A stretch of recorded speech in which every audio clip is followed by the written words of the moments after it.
All right, ladies and gentlemen, I have 6 o'clock. Let me check with our crack safety. Fantastic. All right. Thank you so much, gentlemen. Well, thank you so much and welcome everyone. We're so excited to have you here this evening for your town hall meeting. I'm LaDonna Roberts. I'm the Deputy Executive Director for the Joint Water Sewer, and I certainly appreciate your participation this evening. Wanted to draw your attention to the fact, if you haven't already noticed, that Mr. Andrew Burrows, our Executive Director, is not with us this evening. He's typically the presenter for this particular annual meeting. And if you know him, whether it's personally or professionally, you'll know at least 3 things about him. You'll know that he is strong in his faith, committed to his family, and very accomplished in his career. And when someone like that is missing from the midst of you, you certainly do miss them. And he is greatly missed by all of us. However, having said that, we certainly understand his need to be with his family at this time. So, having said that, through the magic of video, we can still bring you the JWSC Town Hall meeting for 2024 as presented by none other than Mr. Andrew Burrows.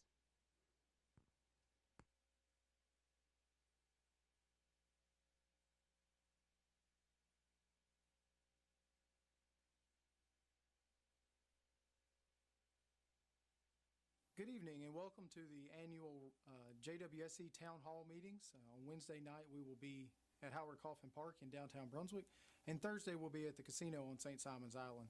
My name is Andrew Burrows and I'm the Executive Director of the Joint Water and Sewer Commission. I'd like to apologize for not being with you in person today, but unfortunately I had a family emergency that precludes me from being on site with you. There will be a time for questions following this video presentation, and we have plenty of staff here in attendance that can assist you with any questions you may have about our current operations or future plans. All right, our agenda for this evening, we're going to talk about some of our accomplishments in the big picture. I like to do this when we get together because we do so many little things throughout our days that we don't realize the cumulative impact that we have on our community. We'll talk about some current construction and projects that we have ongoing countywide. You'll see our crews and contractors' crews working countywide right now. We'll talk about the budget for next year and the rates that are proposed to support that budget. We'll provide a little bit of a customer service update and then show a couple of maps at the end to show the scale of the projects we're doing countywide. All right, in the big picture, we do a lot of little bitty things like I was talking about. One of the things you see us constantly doing, you'll see we have 4 VATCON cleaners that go around, and what they do is they jet out sewer lines to remove debris that happens to remain in the lines due to velocity issues in the line or grease getting in the lines or things like that. Well, over the past year, we cleaned 67.1 miles of gravity sewer. When we clean sewer, about half of what we clean is scheduled to be televised. So we put a camera in the line, and that camera inspects the inside of the sewer lines to determine where we might have defects that need correction. Last year, we televised 46.7 miles of gravity sewer. Both of those are on ahead of schedule for our targets of cleaning the sewer system once every 5 years and televising the sewer system once every 10 years. We've been doing this program for 4 years now, and we are substantially ahead of schedule on both of those projects. While we were cleaning those sewer systems, we removed 457.8 tons of debris in those lines. That is debris that never made it to any of our 3 wastewater treatment facilities, that was removed and disposed of at a landfill. At the wastewater plants, we treated and pumped 3.38 billion gallons. We operate 3 wastewater treatment plants currently: Academy Creek on the mainland, Dunbar Creek on St. Simon's Island, and our Southport facility at Exit 29. At those facilities, we removed 2,605 tons of solids that were coming into the head of the plant that were not discharged but were removed from the system either by the biological treatment processes or through the solids removal processes. On the water side, we pumped 3.14 billion gallons of clean water last year through our well facilities. We have multiple wells and operate 3 systems like we do on the water side, one on St. Simon's, one on the mainland, and one at Exit 29. You may have noticed that there was an increase in wastewater flow compared to water flow, and that doesn't make a lot of sense when you can't necessarily generate more wastewater than you do water. There are 2 major reasons for this. One, in our area, we have larger industrial customers that are sewer-only customers. They have private wells for all their water needs, and they discharge the sewer. But the other is what's known as inflow and infiltration, or I&I. This is groundwater and stormwater that gets into our system, and then it gets to our wastewater plants and treated through our wastewater plants. We have many active projects ongoing to try to eliminate I&I, but unfortunately, we'll never eliminate all of it, but we are making progress in these areas. If you've driven through Glynn County recently, you've seen a lot of new construction going on. Our system has added 646 new service locations. All of these may not have structures on them yet or necessarily have water meters installed, but what we do have is 646 new parcels that are available to be served by the community water and sewer systems. Our water distribution crews installed 708 new meters in the past year. That's on top of the overall meter changeout, which we'll talk about later. But 708 new meters at 708 new customers that went online. Some of these may be irrigation customers or we already had an existing water account, but they wanted to get a secondary account for irrigation. If you have an irrigation account with us, you do not get charged sewer for that usage, so it may be a good investment for you. In the past 12 months, we've invested $15.4 million in capital projects. This is an ongoing trend over the past 3 to 4 years where we've consistently invested $15 to $20 million into our system annually in attempts to bring it back up to where we would like it to be at so that you can trust in the services being provided by your local water and sewer utility. And then we do have a customer service lobby down at 1703 Gloucester Street. And in that lobby, we handle 55,525 transactions. So that's a little bit, just shy of 5,000 customers a month coming in and paying their bill in our lobby. That does not include people that came in with questions to provide leak adjustment forms, start new accounts, or anything like that. So that's 55,525 people that came and paid their monthly bill over the past 12 months. Now let's talk about some recently completed or some ongoing water projects. On St. Simons Island, we have been getting very near finishing up what's known as the Wesley Oak Circle Water Improvements Project. In that area, there was a 6-inch water main that went through the center of the neighborhood with 2-inch loops across either side of that, kind of creating an egg shape in the neighborhood.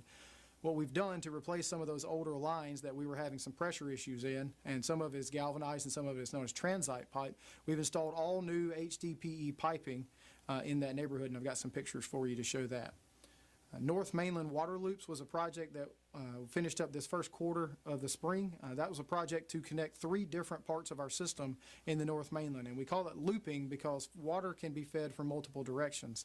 And if we can loop our water systems, what that does is allow us to improve the volume and pressure at these areas as the demands change from location to location. And then I did talk about we've got water meter replacements. Happy to report we have replaced every water meter in Glynn County within the last 3 years.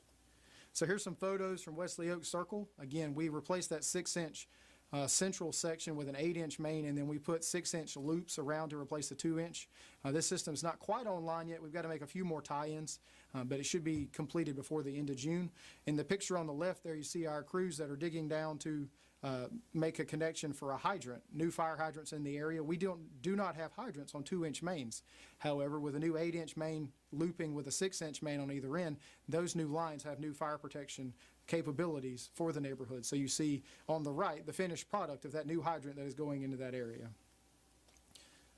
Here's some photos from our North Mainland Water Loops project. Remember, we talked about connecting different parts of our system. We had one section that came down Old Jessup Road that tied in areas from near Perry Lane Road to the areas near Glendale. And we also had a small section of what's known as Bailey Road, which is right there by the Yancey facility off of Perry Lane Road.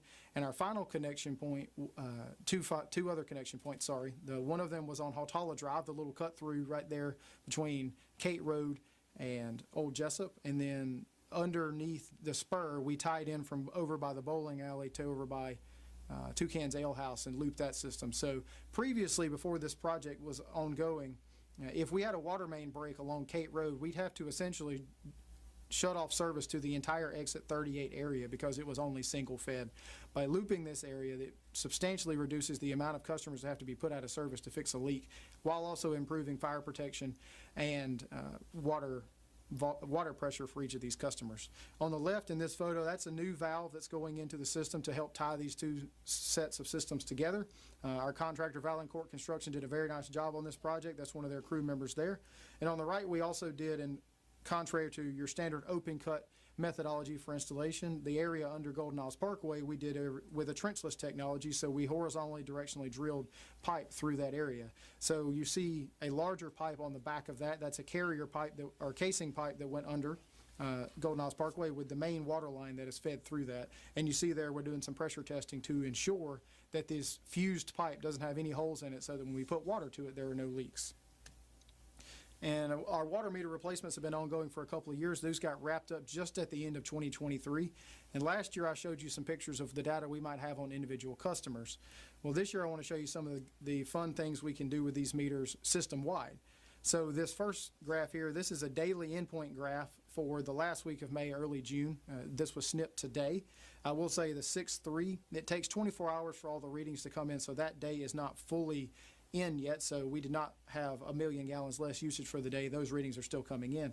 However, you can see the daily fluctuations in flow from our system-wide. That's from all 31,000 and change meters that we have in the system that are active right now, and you can see as the flow changes day by day.